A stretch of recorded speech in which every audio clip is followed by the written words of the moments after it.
Well, thank you very much. Hello, everybody. How are you? Hi, darling. Hi. How are you? Thank you very much, everybody. This is an honor. And, you know, I walked in, the first question that I asked, should we change the name from Fort Liberty back to Fort Bragg? First question.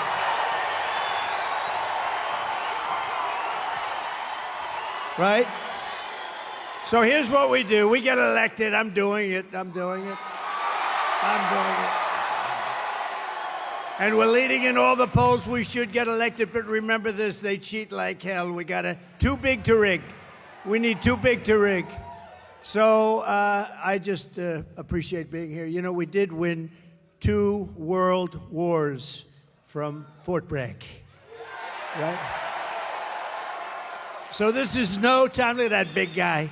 This is no time to be changing names, but we're going to do that. We're going to do everything we can. We're going to get it back. We're going to bring our country back. We're going to bring our country back. Thank you, everybody. Let's have a little fun, right?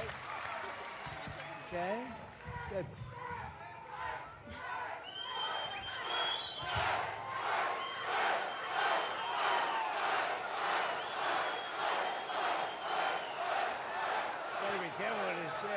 Go ahead. Mr. President, I don't think you're going to have a problem with North Carolina. I think they love you here. I love that. And you know, Kamala should be here. She shouldn't be anywhere else. And they're missing $1 billion that they gave to migrants coming into our country.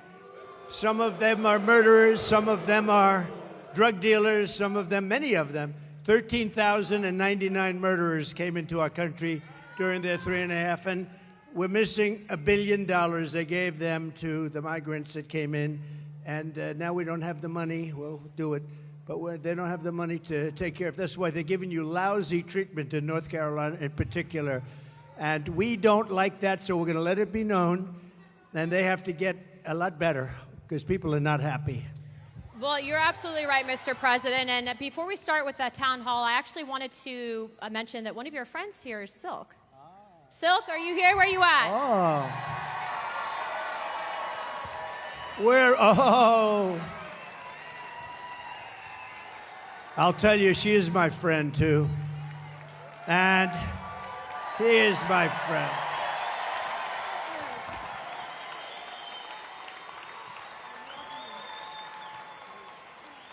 She's my friend. Oh, wow. Hey, North Carolina. Real quick now, I want y'all to listen up. I'm a little ticked off. I just want you to know I'm a little ticked off, and I'm going to tell you why. $750. Oh, my. Where American tax dollars is being used to fund illegal aliens into our country. And these illegal aliens didn't pay one dime or one red cent into our systems. And all Kamala Harris and Tampon Timmy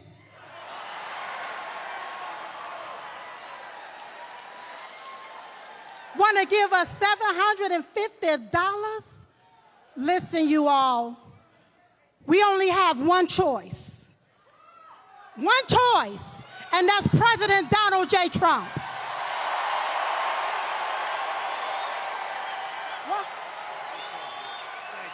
We cannot afford another 4 years of this, so you're going to have to vote like your life depends on it. Like when you're taking your breath and it's your last breath and you need that vote in order to breathe, that's what you're going to have to do. So you're going to have to, I'm almost finished, Mr. President. So what you're going to have to do, you're going to have to overvote the cheat. You're going to have to outrun the runway. And we're going to have to make it too big to rig.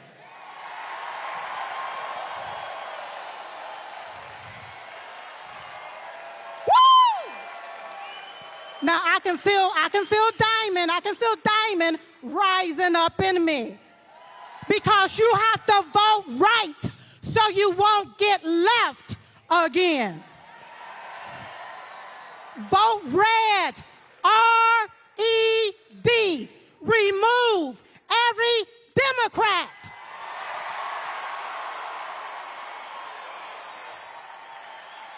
They gotta go. They gotta go.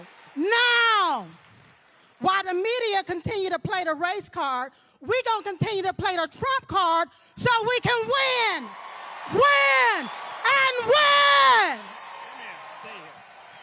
Thank you, everybody. Thank you. So, you know, it was 9 years ago, and my beautiful wife, our First Lady, we love our First Lady.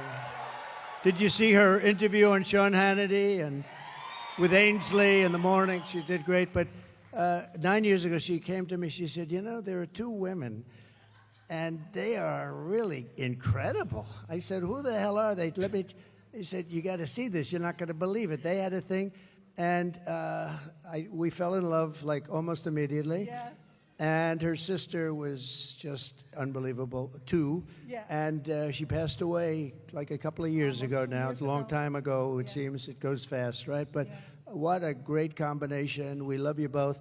They were loyal to me from day one. When they heard stuff, they said, that's a lot of crap. Day one. They were with me from day one. Day one. And that Trump sign gets bigger and bigger. I said, that's so nice, I want to buy one for myself. But don't you worry, Mr. President, I'm going to give you one. I don't worry. That's But right, you know baby. what? Yes. You know what? We appreciate your loyalty, your friendship. Thank you. And I saw Silk backstage. I said, I'm bringing you upstage. I'm going to bring you upstage. And we miss your great sister. Yes. And we love you. And thank you very much. I love you so thank much you. more.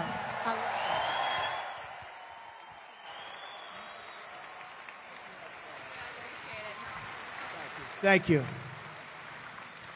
Great. All right, Mr. President, are you ready? Yeah, I'm going to be very careful with these seats. Yeah, it's a little bit. These seats weren't designed for me, exactly. All right, Mr. President, our first question comes from Allie. She was one of the residents here in North Carolina that was directly impacted by the hurricane, and it destroyed her community. Allie, where are you at? Hi.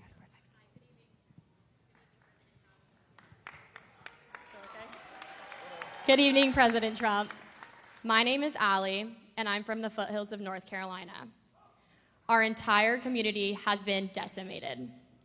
Thank you, President Trump, for visiting the disaster sites to bring attention and donating millions in relief. Thank you, Allie. This week, we have learned that not only did 13,000 murderers illegally cross our border, but FEMA is out of money because they have been providing $9,000 to every illegal. Enough is enough. We must put Americans first. How soon will you start deporting the murderers?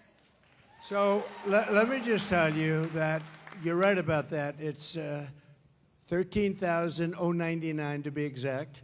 And murderers, many of these people murdered more than one person. One did 7. These are not people we want in our country. So this was, I guess, released by somebody that loves us, maybe in Border Patrol. We don't know exactly where the numbers, but these are certified numbers. And you had 16,000 drug traffickers. You had numbers that nobody's ever seen, 645,000 criminals overall. They're in our country. Nobody has any idea. They're from places unknown. Nobody knows who they are, what they are, but we know that we have over 600,000 people released into our country, along with the ones that you were talking about, the 21,000. But of them, 13,000, more than 13,000 are murderers. And some were on schedule to die. They were scheduled for the death penalty. And we have them now nicely ensconced in our country. I'll tell you what, we have the worst president and the worst vice president in the history of America. They are horrible. They are horrible. That could happen, and just the concept of open borders doesn't make sense. You know, we built 500 miles of wall more, and we were going to add another 200, much more than I said I was going to do. And that's why we had the best numbers ever. Oh, the chart. So you know the chart? My favorite chart, Allie. My favorite piece of paper, my favorite chart. But we had a chart. Do you have something up here they could show? Oh, I love that. I love that chart. Oh, I love that chart. If I didn't look to the right, I wouldn't be going to Butler tomorrow. You know, we're going to Butler tomorrow. If I didn't look over. So, no, but that, if you look at the chart, at the arrow on the bottom, that shows the lowest number in the history of our country. That was the day I left office. And these clowns took over. And what they've done to our country, between that and so many other things, what they've done to our country. But, you know, I view inflation was the worst we've ever had, I think. They say, oh, it was only in 48 years. Somebody, one of the fake news back there, they corrected me one time. They said, no, 48 years. Oh, okay. But it wasn't. I believe it was the worst that we've ever had. And that's been one of the big problems. But to me, and I know that you talk about the bad economy, you talk about all of the costs, and the costs are so bad. To me, the worst is the border, because it's like what they're doing is they're destroying our country. And it's not easy. We're going to get them out. We're going to have the largest deportation in history. I'm not proud to say that either, but it's a tough thing to do. And we're going to get, Anna, we're going to get the criminals out. We're going to start with the worst of them, and we're going to get them out. And you know who's going to help us? Local law enforcement. Local law enforcement. They're going to be great. They know their names. They know their serial numbers. We're going to get them out. And, you know, very simply, we have a little thing called MAGA. Everybody here knows MAGA. It's called Make America Great Again. That's what we're going to do. We're going to make America great again. Thank you, darling. Really good question. Thank you. You know, Mr. President, to your credit, too, I think that's largely why you've actually outpaced every other candidate for president with the support from the Hispanic American community, because it's not just erasing. We all want border security. So thank you, Mr. President. It's an incredible community that I don't know, it's just a very energetic. You know that, right? It's energetic.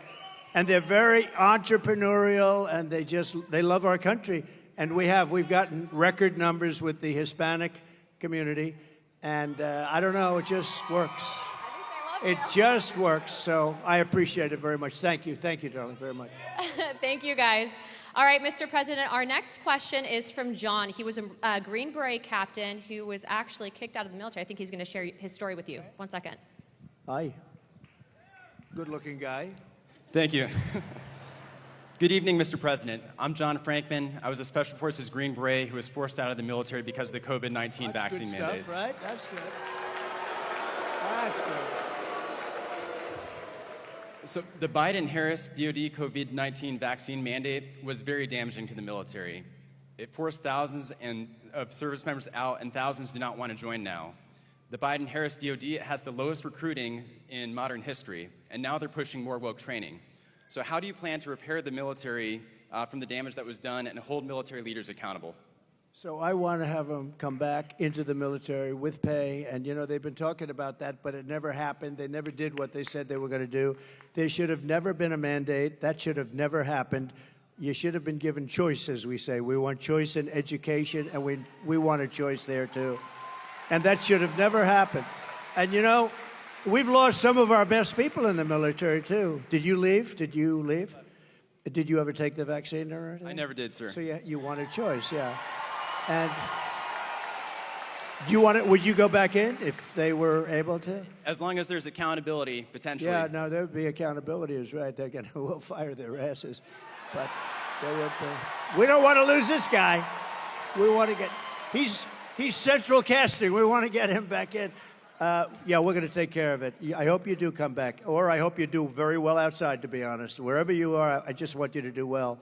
But we're going to get a lot of people coming back. They should have never had the mandate. The mandate was a big mistake, and they treated people terribly, terribly. Okay? Thank you very much. Great. Mr. President. You look great. Thank you. We lost a lot of great people. Also in other, you know, in police forces. I mean, a lot of people were forced into doing things they didn't want to do. But I love that question. That's a great question. Thank you very much. I also, too, if I could, Mr. President, I don't think I've told you this story yet, but actually we had some of our friends that had been deployed, and one of our friends actually was shot pretty badly and ended up going to Walter Reed. And to put in perspective, There's a lot of politicians that will take photos with the military, but they don't care. But President Trump actually went privately, didn't ask for a photo opportunity, and he said thank you to our friend that had been shot in combat at Walter Reed. His heart's in it. He loves our community. And when I say that he has your back and he's going to make sure that they're accountable, he will. Thank you. Thank you very much. And I'll tell you, we have a great military, we really do, but Walter Reed, you mentioned the name, and that hospital was unbelievable. The doctors are unbelievable. They had a lot of problems with getting there, getting to it, managerially getting in to see. But we had the best doctors. They could do things that nobody else could do, and they got to see some really badly hurt people. And the level of talent at Walter Reed, it's just an incredible hospital. So we have to pay our due respects. You hear so much about government-owned or whatever. I don't think there's a better hospital in the world than Walter Reed, so we should say that, right? Yes, sir. Yes, sir. Mr. President, our next question comes from an active duty service member here at Fort Bragg. They like it. Austin, where are you at? Oh, front row. That was good. Good evening, Donald Trump. Thank you. President, never mind. I've never done this before. I'm an active duty soldier here at Fort Liberty, and I want to start off by saying I'm here in personal capacity. He meant Fort Bragg, right? Yes. Fort Bragg. It's all right, guys. No. Are you not? You're not a soldier now? No, I am a soldier. I'm currently active you are. duty. Okay. Good. But on a... Oh, shit, that gives out.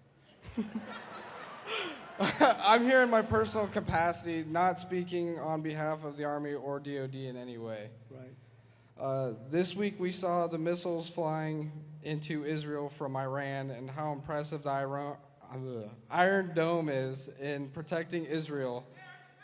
What are your thoughts on the Iron Dome for America? I love it. I love it. How can you? I love it. We're going to have it. One of the things I say, we're going to have an Iron Dome. Why shouldn't we have an Iron Dome? And you see how effective. So the other day, 287 big missiles, ballistic missiles, were shot into Israel. Every single one of them was taken down. Well, why shouldn't we have that? And it's all going to be made in the United States. It was our technology. It's all going to be made in the U.S., and a lot of it's going to be made in a place called North Carolina, if you don't mind, okay? And I think I just learned the secret. Look, we're going to win. I believe you got to get out there, you got to vote and all that. But I think I just learned the secret to winning absolutely and by massive margins. I'm going to promise to you, as I said at the beginning, that we're going to change the name back to Fort Bragg, because I think when that word gets out, I just see this great-looking soldier just accidentally said Fort Liberty, and he got almost booed the hell out of the place. That was not good. Anyway, I believe it's absolutely something that we want to have for safety. We're a target for a lot of different places. I listened to Biden yesterday. Since I went under the wing, I used to go under the wing of the aircraft. Nobody ever did that before. I did. All of a sudden, Biden started, but he only takes like a half a question. Usually can't answer it. But they asked him, "What do you think about Iran? Would you hit Iran?" And he goes, "As long as they don't hit the nuclear stuff." That's the thing you want to hit, right? I said, I think he's got that one wrong. Isn't that what you're supposed to hit? I mean, it's the biggest risk we have. Nuclear weapons, the power of nuclear weapons, the power of weaponry. I rebuilt the entire military, jets, everything. I built it, including nuclear, and I hated to build the nuclear, but I got to know firsthand the power of that stuff, and I'll tell you what, we have to be totally prepared. We have to be absolutely prepared. But when they asked him that question, the answer should have been, hit the nuclear first and worry about the rest later. And that's what they should. If they're going to do it, they're going to do it. But we'll find out whatever their plans are. But great question. Thank you very much. Thank you. Thank you, Austin. Mr. President, I don't think you get enough credit for what you did with the Abraham Accords. I mean, that really was historical. I agree. But realistically, because of the failed foreign policy out of this current administration, we are on the verge of World War III. When you get back in office, what are you going to do to change it? So a lot of things are happening very fast, and, you know, we could end up in World War III before we get there. The way it's going right now, look at Russia with Ukraine, that's a disaster. Look at the Middle East, it's exploding all over the place. And we have people that, look, we have a president that he spends most of his time on the beach sleeping. I never saw a guy could sleep in front of a camera. Does anybody think of it? I don't sleep that much. I toss and turn, I think. I'm always thinking. Do you ever do that? You're sweating and you're thinking and you're trying to figure out how to beat this one, that. Look, how to make our country great. But I toss and I turn. This guy just falls asleep on the beach like there's nothing to it. I wish I had that ability. That's one ability he has that I do not have. And I wouldn't mind having it. I could use a little extra sleep. But we are going to do things with our country. We just have to be respected again. You know, Viktor Orban, he's, you know, the fake news, a lot of fake news back there, by the way. But the fake news, you know, they call him a strong man. He's the head of Hungary. And we have, and he's, you know, very strong guy, very tough guy. But, I mean, more than anything else, a very smart guy. And they said, why is the world blowing up? You have the Middle East is blowing up. You have Russia, Ukraine. That could lead to catastrophe. You talk about nuclear weapons. That could be a total catastrophe. Why is it? He said, if you put Trump back in the White House, it's all going to end. You're going to have peace. You know, we had 4 years. We didn't have any wars. We didn't have any terrorism. We didn't have anything. And I won't tell you exactly what he said. Maybe I will. He said because they were afraid of Trump. I don't want to be the one saying that, but they were probably afraid of me because they think I was crazy. And that's a good thing to think, right, soldier? That's a good, they said, this guy is crazy. But no, he said that you put Trump back in the White House, you're not going to have all of that stuff is going to heal. October 7th would have never happened. The attack on Israel would have never happened. Remember, Iran was broke. They weren't giving money to Hezbollah. They weren't giving money to anybody, any of these, they call them delegates of terror, a lot of different names, but it's always of terror. And there was no money for Hamas. And now you look, you know, because you were such a big part of it, we had no attacks, we had no terrorism, we had no nothing. For 4 years we had, and I wanted to talk about it during the 4 years, but that's never smart, right, Robert? That's never smart to do. So I didn't, but I talk about it a lot now. We had no attacks. We had none of this stuff going on. We defeated ISIS, by the way. We took ISIS. We defeated them in 4 weeks. It was supposed to take 5 years. I rebuilt the military, and we had a military, and we have great generals, not the television guys, by the way, the real generals. I'm talking about, like, Raisin Cane, General Raisin Cane. You know who that is? But we defeated ISIS quickly. It was supposed to take 5 years. We did it in 4 weeks. We have a great military, and we have a military that's not woke. You may have a few people on the top that are woke, and we're going to get rid of them so damn fast, your head's going to explode.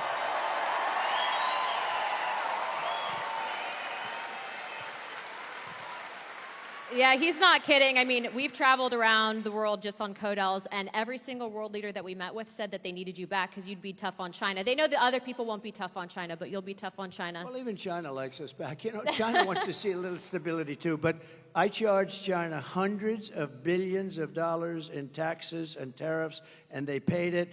And frankly, we had a good relationship with President Xi, but they paid hundreds of billions of dollars. No other president got them to pay 10 cents. Not literally, not 10 cents. Got hundreds of billions of dollars. And you know what? More importantly, they respected your country. They don't respect us anymore. They respected your country, and they'll respect us again. Amen, sir. Peace through strength. Our next question is from Sarah. Sarah is a VA advocate. Sarah, where are you at? Oh, perfect. Hi, Sarah. Again, we're working now. As you know, you talked about Walter Reed, sir, and I'll just say my husband is one of the most catastrophically wounded surviving service members, and you visited with him there many times. Wow. And this past July, you saw him in Charlotte. Yes, sir. Is he here? No? Not tonight, but you just saw him this summer, so he was so happy to see you this summer. Great. Yes, sir. Yes, sir. But I want to talk about all the advancements you made for community care, and you empowered veterans to choose their own providers. and Secretary Wilkie. And I was so proud to stand with you many times in the White House as you signed historic legislation and executive orders to take care of our military and veteran families. We've watched that community care access, where a veteran can choose his or her own provider. We've watched that be actively limited and actively rolled back. President Trump, how are you going to bring that back as a day one priority and give veterans the choice for the best medical care back again? It's such a great question, and thank you. And what a good wife that is, and I'll bet your husband's great. You love your husband, right? You know, the people like you, what is your first name? Sarah. People like Sarah are so important to our country because they take care of people that are great heroes, real heroes, and they take care. And if they didn't take care, or the hospitals would be unable to do it. They just would be there. Right now, I mean, with all of the migrants have taken over our hospitals. They've taken over our schools. We don't have anything, but people like Sarah, the job they do is incredible, and they do it out of pure love. They don't do it for any other reason. They do it out of pure love. And we have to help them. We have to help them because the medical costs would be unaffordable by our nation. It would be totally unaffordable. And it was better before, and I heard it sliding. I spoke with Robert before, and who did, by the way, an incredible job. You did an incredible job. Stand up, please. Stand up. And Sarah, thank you, Robert. You know, we had a 92% approval rating at the VA, 92%. Now it's down into the 40s. We had a thing called choice, where if you had to wait too long for a doctor, you know the story. If you had to wait too long, guys were waiting 4, 5, 6 months. They go in with a minor problem. They end up being terminally ill because they didn't take care of it. It could have been taken care of with a shot, with a pill, with a minor operation. They end up dying. And we changed it, and we had choice. We also had accountability, remember? Accountability. So on choice, they tried to get it for 52 years, accountability for 58 years. Accountability, you couldn't fire anybody in the VA. And I said, that's no good, because you had sadists in the VA, you had bad people in the, we had some bad people. And we fired about 9,000 people, and we replaced them with 9,000 good, loving people that love our heroes, right? That love our patriotic heroes. And that was a big thing. And I just said to Robert, how's it going nowadays? How is it going? And he said, they're getting rid of choice rapidly. Choice is when you can't see a doctor rapidly. You go outside, you find the doctor, you get yourself fixed up, and Sarah, we pay the bill. And it was a great thing. And he said it's rapidly not being used, not being allowed to be used. And, you know, I think it actually didn't cost. I think it was probably, in the end, we probably saved on it. But money isn't the big thing here. I think we saved money on it because people would get very, very sick. These are people that would wait 4, 5, 6 months to see a doctor. If you had to wait more than one day, you go out, you see a doctor. We had bills negotiated, fees negotiated. You know, we can't be totally crazy with this because the doctors are pretty good business people, I will tell you, right? But we had a lot of fees negotiated. But you'd go out, see a doctor, get yourself fixed up, and you have no problems. It was one of the best things we ever did. And now this group of lunatics that don't give a damn about the military, they're making you go through that waiting of 4, 5, 6 months again. And our people can't. We have great doctors, but they can't handle the loads. And we're going to go back. We get back in, we're going back to that, right? We're going back to it immediately. Yep. You're going to be in great shape, Sarah. You and your husband are going to be in great shape. And thank you very much. Incredible. Thank you, Sarah. Mr. President, we actually have someone that, and before we ask his question, I wanted to read this to the crowd. He had actually written a letter to you after you'd been shot in Pennsylvania. Dear President Trump, watching you during the Butler rally and you getting back up, both my wife and I gave a sigh of relief as well as a few tears. I would be honored if you would accept this small token that I received as a young Marine in Vietnam. My wife and I both thought it appropriate. God bless you, your family, and the United States of America. Sincerely, Dwight. Dwight, where are you at?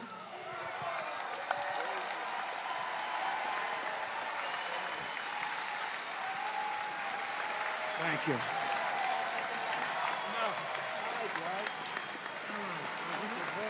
Whoa. Looks like a check. It's a check. It's cash. For those of you who may not know, Dwight had given President Trump his Purple Heart. That's right.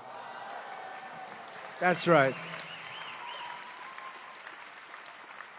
I couldn't think anybody more deserving Thank you. of a Purple Heart. Thank you very much. You took it, you laid down there, you got back up, and the first words out of your mouth was fight, fight, fight. You didn't even have anything to shoot back at. You got guts. Here, hold that up to it. Right there. He doesn't do this, but he's better than anybody as far as I'm. No, I'm hardly better than you on this thing. You're great at this. And I wanted to thank you. I know that most of you all watched the president on that day and were very fearful that something terrible happened when he went down on the ground. But it was such a relief. Our hearts were so filled with joy because we saw what happened. And it was a minor wound, but it was close to being a terrible. You know, We were really.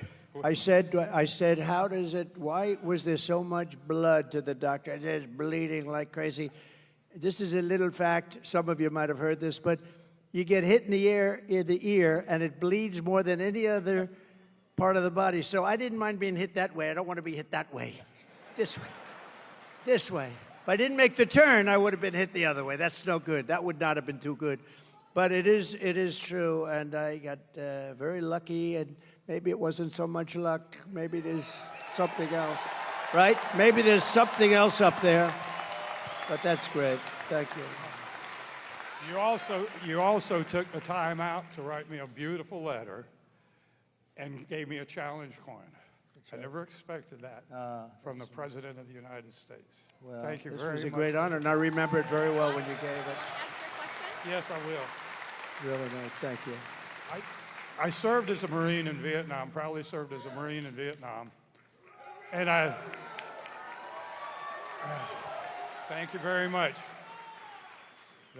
There were quite a few that did. And when I came back from the service and stuff like that, we didn't get quite the greatest greeting, but No, you didn't. a lot of the veterans nowadays are homeless. There's 7% were homeless before Biden and Harris took over. Now there's 14%. I would like to know what you're going to do to prevent this from getting any larger, and also kicking these illegal aliens out of the freaking hotels and providing them with money before we do it to our homeless vets. So interesting.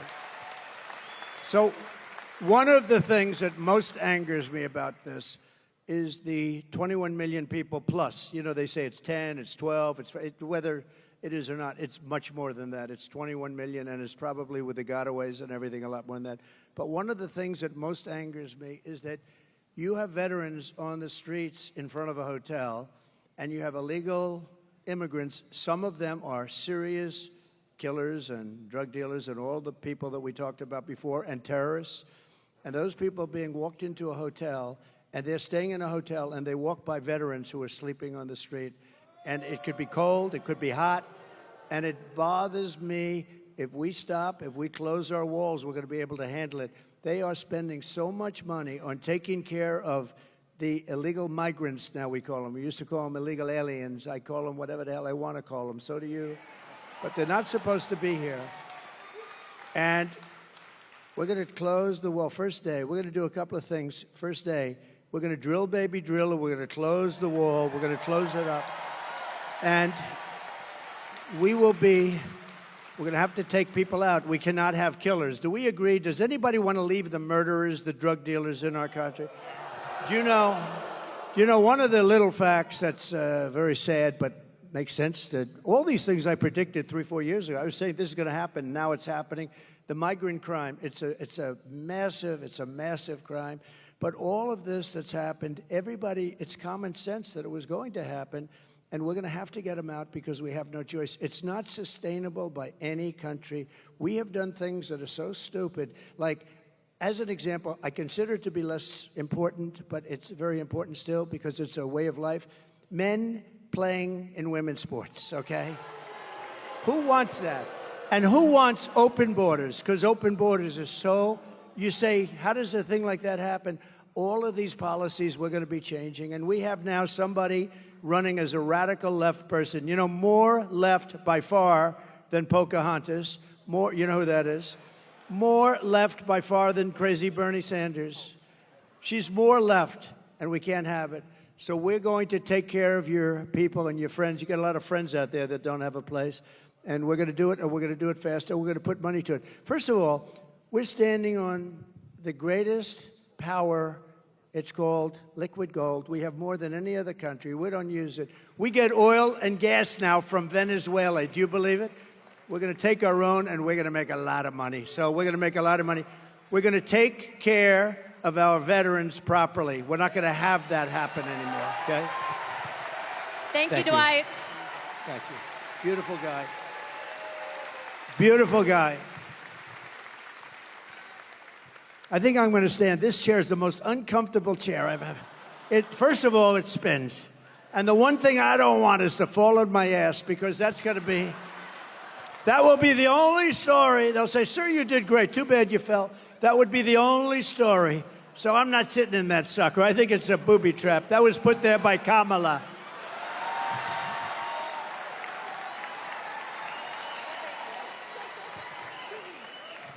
Well, that brings me to my next question. So you're talking on immigration and border security. So we all know that that's tied to national security. And the one thing that ticks me off is you have Kamala Harris, who runs on the fact that she's a minority woman.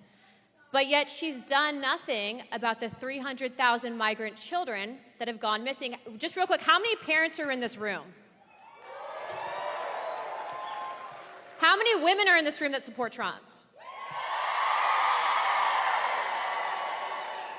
As mothers, grandmothers, sisters, wives, would you ever tolerate children being trafficked?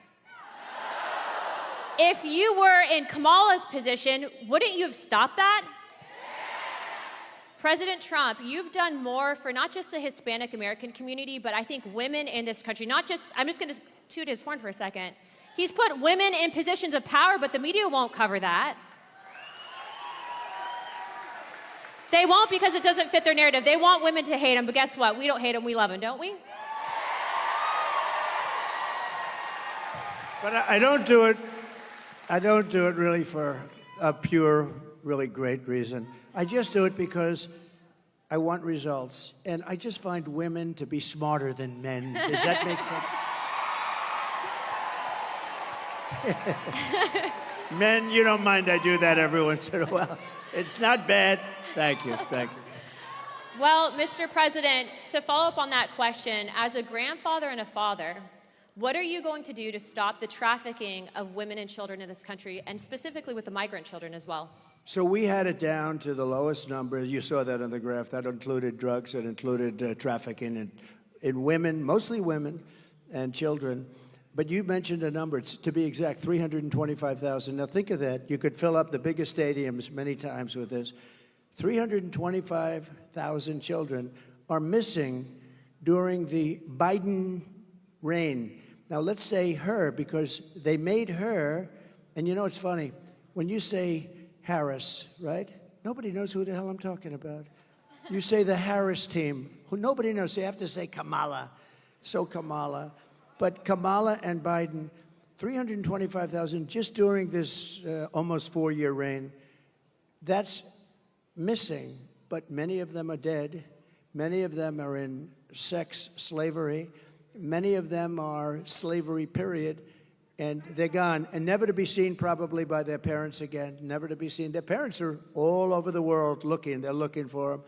And what we've done here is so horrible. 325. Can you imagine if that were me, where they were missing? This would be the biggest story. The fake news media never talks about it. You know what they're not talking about? And you know, Anna, you know what they're not talking about? They're not talking about something else that's very important. They are doing, this is Katrina, they are doing the worst job on a hurricane that any administration has ever done, and these people don't want to talk about it. They don't want to talk about it.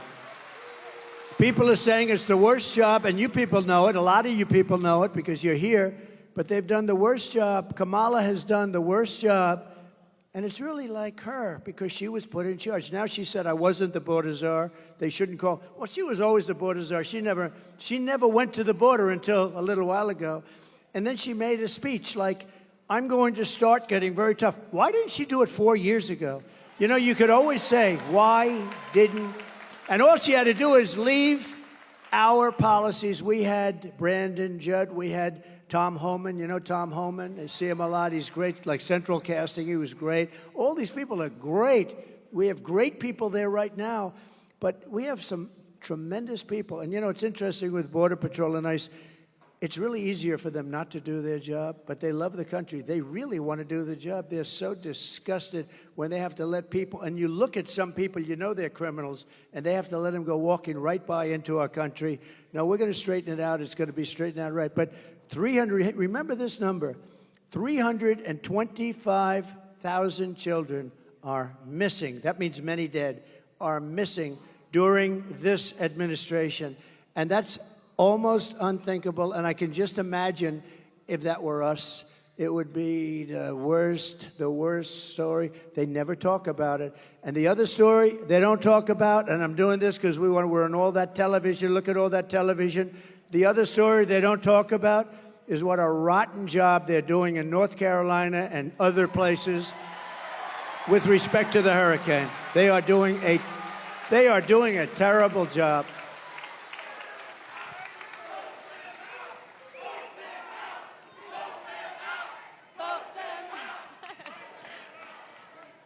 Mr. President, to follow up on that, because the media is here, I do believe that they've intentionally, and this is my opinion, not helped out those residents because it's red communities that are impacted. Let's call a spade a spade. Do your job and do better. Anna, one thing. So Elon Musk, we all love Elon, you know, Elon. We have to take care of our brilliant people. We don't have too many of them, right? There aren't too many brilliant people.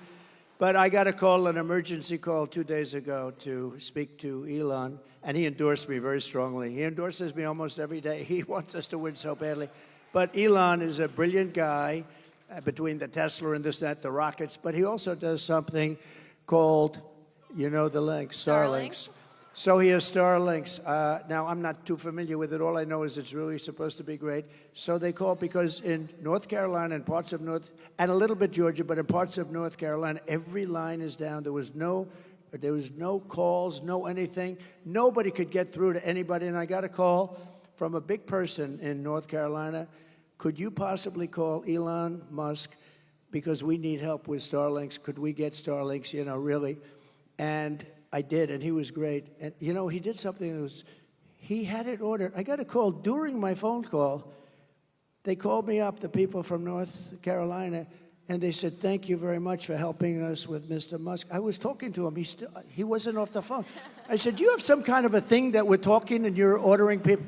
This was the craziest thing. No, this is, he's like, I'm talking to, so Elon, thank you very much. I appreciate it. I'll see you. He's going to Butler tomorrow, you know? Elon is going to Butler. But I asked him about Starlinks. Would you be able to get a certain section of Georgia? They're going to fly them in with helicopters and everything else. Would you be able? And as I'm talking to him, they're calling me on the other line, thanking me for getting it. So I got to ask him what the hell that was all about, right? He's probably got some little contraption that he's going like this as he's talking to me. He's incredible, that guy, I'll tell you. But he got a tremendous for Georgia and for North Carolina, the Starlinks. They got here's the one thing they have to do. They have to distribute it. They have to get it out there. He got it here, but they have to get it out there. They're not getting it out. That's FEMA. They've got to get it out. So important. But he's really done a great job, so we appreciate it. Thank you, Mr. President. Thank you for all you're doing continuously. Our next question is from Pete, who is a Marine Corps veteran, and his question is going to be covering the withdrawal of Afghanistan. Pete?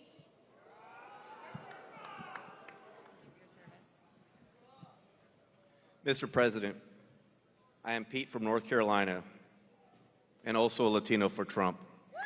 Thank you. I knew I liked him. And I proudly served in the United States Marine Corps, first as enlisted, That's great. Thank then you. as an officer. Despite what the Vice President says, we sadly lost 13 under her watch. It sickens me, many of my fellow Marines, as well as my friend, Lieutenant Colonel Scheller. There has been zero accountability for the terrible withdrawal. What will you do to make sure we have accountability for what happened. Okay, it's great. It's like, I know more about that subject than any subject we spoke about because I think it was the most embarrassing moment in the history of our country.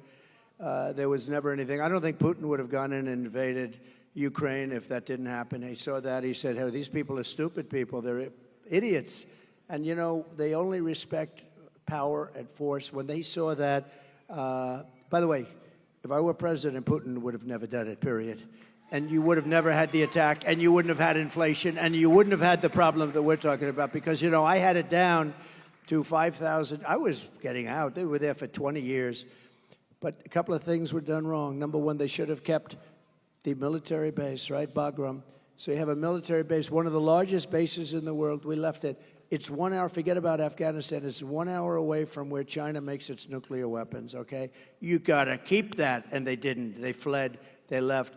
We had, as you know, 18 months. I called up Abdul. Abdul is the head of the Taliban. That's the ones that do the shooting, okay? Not the Afghans. It's called the Taliban. And the press said, why would you call him? Because that's where the shooting is. And I called him up. We didn't have, it was nasty. We didn't have one soldier killed, because they were killing a lot of our soldiers, the snipers, and a lot of them with the Obama-Biden administration before I got there, and a lot of them. And I called them up, had a rough call. And after that call, we didn't have one soldier killed for 18 months. We didn't have one soldier shot at for 18 months. And then we had a terrible election. We're not going to let that happen again. We can't ever let that happen again. We're not going to have what a shame that was. But we had an election, and these guys took over, and it all started up again. And what they did with that withdrawal was so bad. Number one, we lost 13 great soldiers. And as you know, I know the parents of a lot of them. But we lost the soldiers. We left $85 billion worth of equipment behind. We left Americans behind. Everything was wrong, and we embarrassed our country. I really mean, I think it was most embarrassing. The one thing you do is you take the soldiers out last. Okay, they took the soldiers out first. A 5-year-old child would tell you that. The other thing you do is you fire every general that was involved in that case because those guys were incompetent. And you haven't heard the last of that, I promise you. You have not heard the last of it. What a terrible thing that was. Worst, one of the most embarrassing, me as a person that loves our country, that was the most embarrassing moment in the history of our country, in my opinion. Thank you. We're gonna take care of that. I gotta get back in.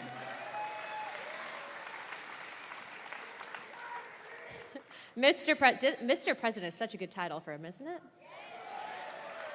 You do know she's a congresswoman, right? And a highly respected one. She's actually a killer with her husband and the most beautiful baby you've ever seen backstage. But she's a congresswoman from Florida, and I have to say she's a highly respected person. Thank you, Mr. President. Thank you. Mr. President, our next question is from Terry in regards to military pay, and Terry is from the 82nd Airborne.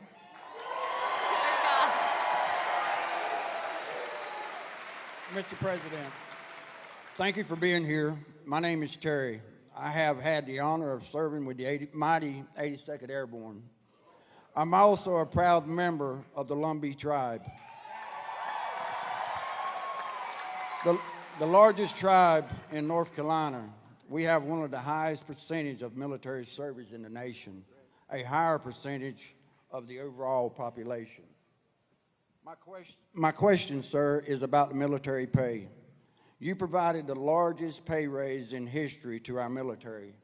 Unfortunately, we have seen inflation skyrocket, and more service members and veterans are on fixed incomes and are finding it hard to pay for basics like grocery. What will you commit to increase military pay and bring down prices?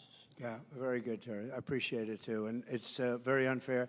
So I gave the largest pay raise in the history of the military, and I thought that was wonderful. But then when these clowns came in, these incompetent fools came in, they allowed inflation, and because of the energy policies, I think, mostly, but also because of their spending, but they allowed massive inflation. So your pay stayed here, and you were happy, and then all of a sudden the cost of bacon doubled, and the cost of everything else doubled and tripled and quadrupled. Interest rates went to 10%, so you could no longer, we were at 2%, and they went to 10%, so you could no longer buy a house. So many things happened. The answer is yes. I'm going to take care of you.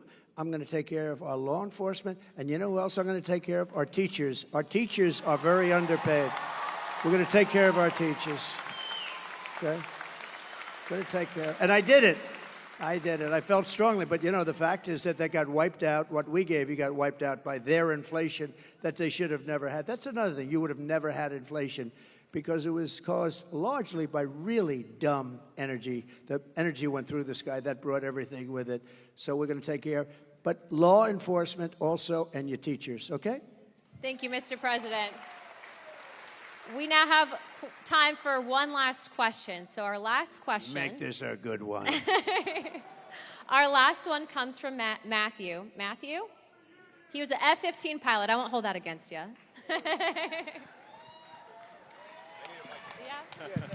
Here, I got it. Mr. President, first off, I want to speak on behalf of everyone here and say thank you for taking time tonight to speak with our troops. Thank you. Thank you very much. We got a lot of good-looking men in this audience, don't we, huh? And a lot of good-looking women also, by the way. Thank you very much. Okay, go ahead. I'm going to revisit something you've talked about already. My name is Matt Lohmeyer. I was an Air Force F-15 pilot, and I was a commander in your newly created U.S. Space Force. I am also the first veteran of the Space Force because under the Biden-Harris regime, I was fired from my command and lost my pension for criticizing DEI trainings that were rampant in the military. Those trainings are still dividing our troops, and thank you for saying you would fire those few woke generals who are a big problem. They're gone.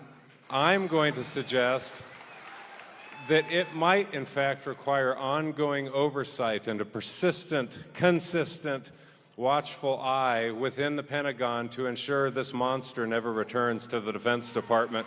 Will you consider establishing a special task force, office, or position to ensure that these monsters never return to the Defense Department? You know what I'll do? And I'm pretty good at this stuff. Sometimes you get it wrong.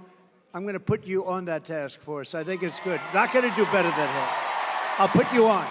Make sure you give the name. Thank you. Beautiful. Right? I have your approval?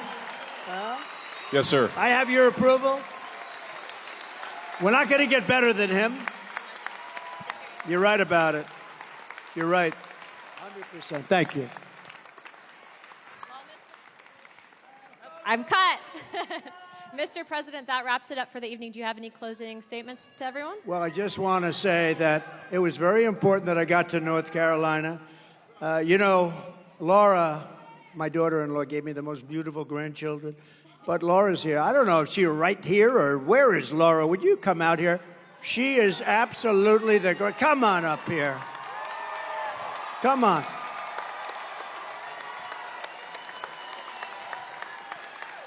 She comes from right around here, and she loves this state.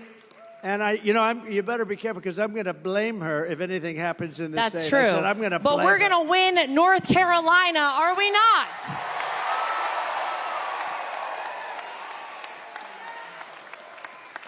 I am from right down the street a little ways in Wilmington, North Carolina, where I was born and raised.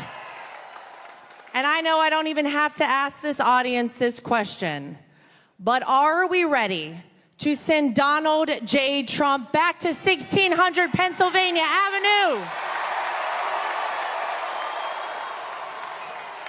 All right, here's what I need from everybody. You might know that I am right now the co-chair of the RNC, thanks to my father-in-law calling me one evening. But here's how we are going to make it too big to rig. Here's how we're going to swamp the vote.